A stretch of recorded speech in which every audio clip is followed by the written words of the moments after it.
The history of Boston plays a central role in American history. In 1630, Puritan colonists from England founded the town, which quickly became the political, commercial, financial, religious and educational center of the New England region. The American Revolution erupted in Boston, as the British retaliated harshly for the Boston Tea Party and the Patriots fought back. They besieged the British in the city, with a famous battle at Bunker Hill, and won the siege of Boston, forcing the British to evacuate the city. However, the combination of American and British blockades of the town and port during the conflict seriously damaged the economy, and the population fell by two-thirds in the 1770s. The city recovered after 1800, re-establishing its role as the transportation hub for the New England region with its network of railroads, and, even more important, the intellectual, educational and medical center of the nation. Along with New York, Boston was the financial center of the United States in the 19th century, and was especially important in funding railroads nationwide. In the Civil War era, it was the base for many anti-slavery activities. In the 19th century, the city was dominated by an elite known as the Boston Brahmins. They faced the political challenge coming from Catholic immigrants. The Irish Catholics, typified by the Kennedy family, took political control of the city by 1900. The industrial foundation of the region, financed by Boston, reached its peak around 1950. Thereafter, thousands of textile mills and other factories were closed down and the city went into decline. By the 21st century, the city's economy had recovered and was centered on education, medicine, and high technology, notably biotechnology, while the many surrounding towns became residential suburbs. Prehistoric era. The Shawmut Peninsula was originally connected to the mainland to its south by a narrow isthmus, Boston Neck, and surrounded by Boston Harbor and the Back Bay, an estuary of the Charles River. Several prehistoric Native American archaeological sites, including the Boylston Street Fish Weir, excavated during construction of buildings and subways in the city, have shown that the peninsula was inhabited as early as 7,500 years before present founding. In 1628, the Cambridge Agreement was signed in England among the Puritans of the Massachusetts Bay Colony. The agreement established the colony as a self-governing entity, answerable only to the king. John Winthrop was its leader, and would become governor of the settlement in the New World. In a famous sermon, a model of Christian charity, Winthrop described the new colony as a city upon a hill. The competing Plymouth colony had been founded in 1620. It would later merge with the Massachusetts Bay Colony in 1691. In June 1630, the Winthrop fleet arrived in what would later be called Salem, which on account of lack of food pleased them not. They proceeded to Charlestown, which pleased them less, for lack of fresh water. The Puritans settled around the spring in what would become Boston, acquiring the land from the first English settler, William Blackstone. Tri-Mountain was the name given by the 1630 settlers to the peninsula that would later be incorporated as the city of Boston. The name was derived from a set of three prominent hills on the peninsula, two of which were leveled as the city was modernized.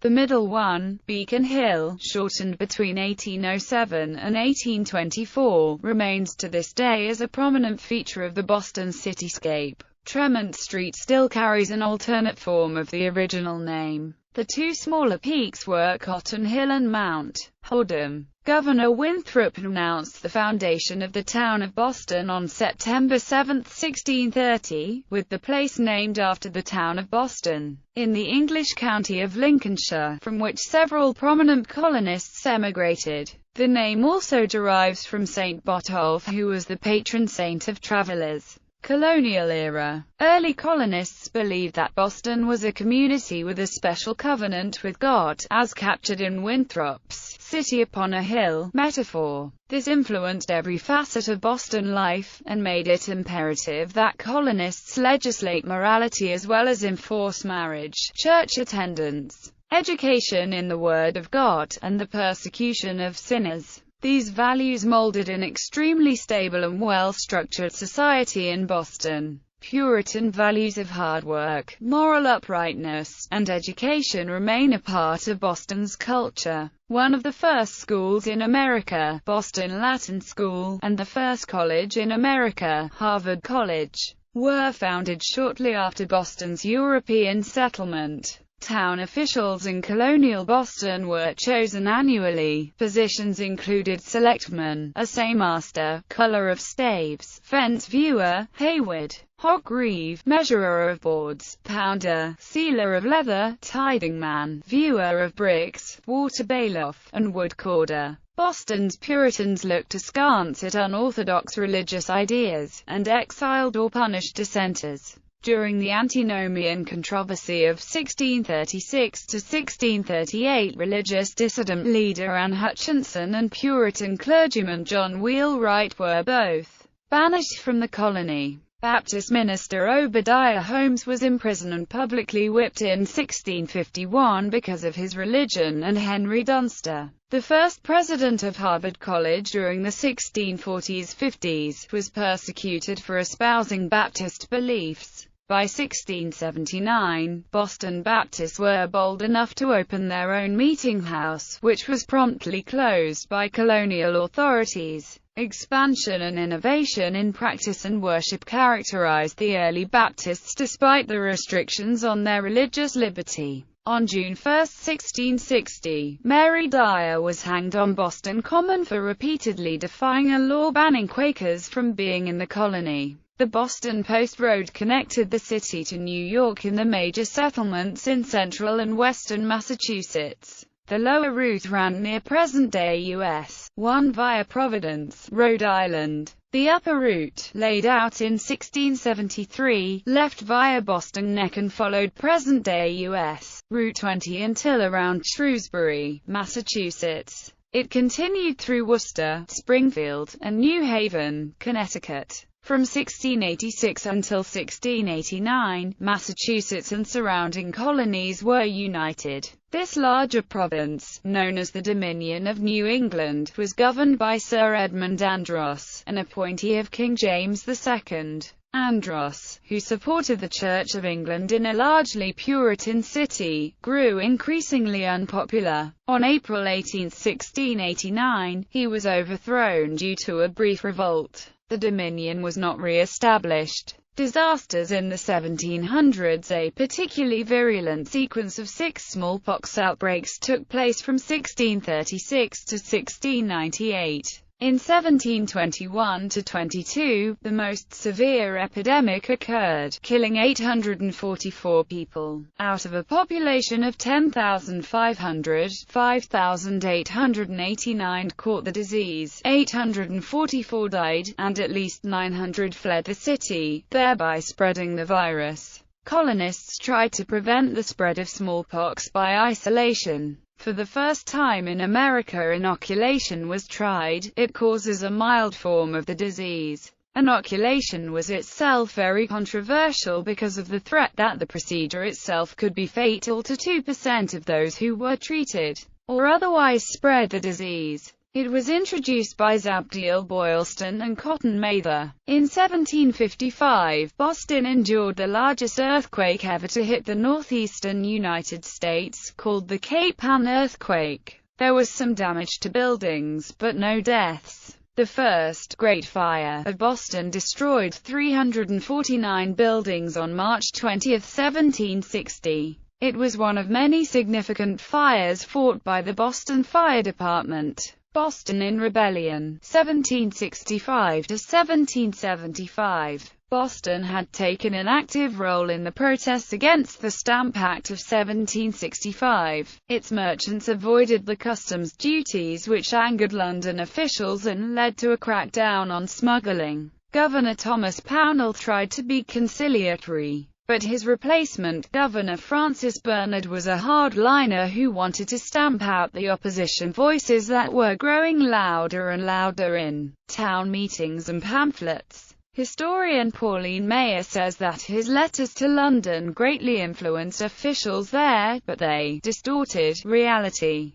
His misguided conviction that the faction had espoused violence as its primary method of opposition, for example, kept him from recognizing the radicals' peacekeeping efforts, equally dangerous. Bernard's elaborate accounts were sometimes built on insubstantial evidence. Warden argues that Bernard was careful not to explicitly ask London for troops, but his exaggerated accounts strongly suggested they were needed. In the fall of 1767 he warned about a possible insurrection in Boston any day, and his exaggerated report of one disturbance in 1768 certainly had given Lord Hillsborough the impression that troops were the only way to enforce obedience in the town. Warden notes that other key British officials in Boston wrote London with the same strain of hysteria. 4,000 British Army troops arrived in Boston in October 1768 as a massive show of force. Tensions escalated.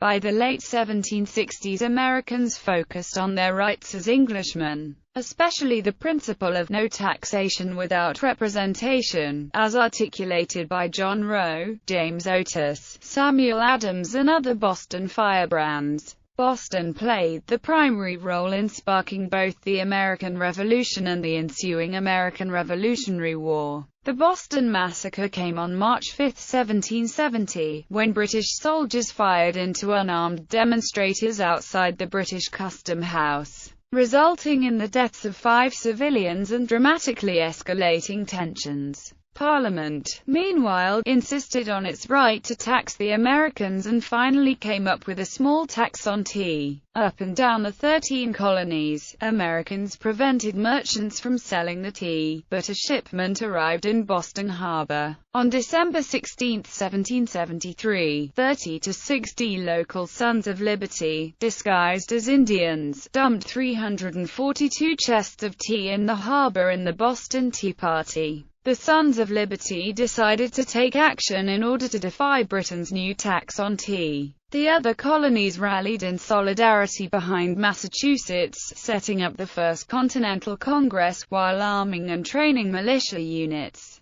The British sent more troops to Boston, and made its Commander General Thomas Gage the governor. When Gage discovered the Patriots had set up a shadow government based in the town of Concord, he sent troops to break it up. Paul Revere, William Dawes, and Dr. Samuel Prescott made their famous midnight rides to alert the Minutemen in the surrounding towns, who fought the resulting Battle of Lexington and Concord in April 1775. It was the first battle of the American Revolution. Militia units across New England rallied to the defense of Boston, and Congress sent in General George Washington to take command. The British were trapped in the city, and suffered very heavy losses in their victory at the Battle of Bunker Hill. Washington brought in artillery and forced the British out as the Patriots took full control of Boston. The American victory on March 17, 1776, is celebrated as Evacuation Day. The city has preserved and celebrated its revolutionary past, from the harboring of the US Constitution to the many famous sites along the Freedom Trail.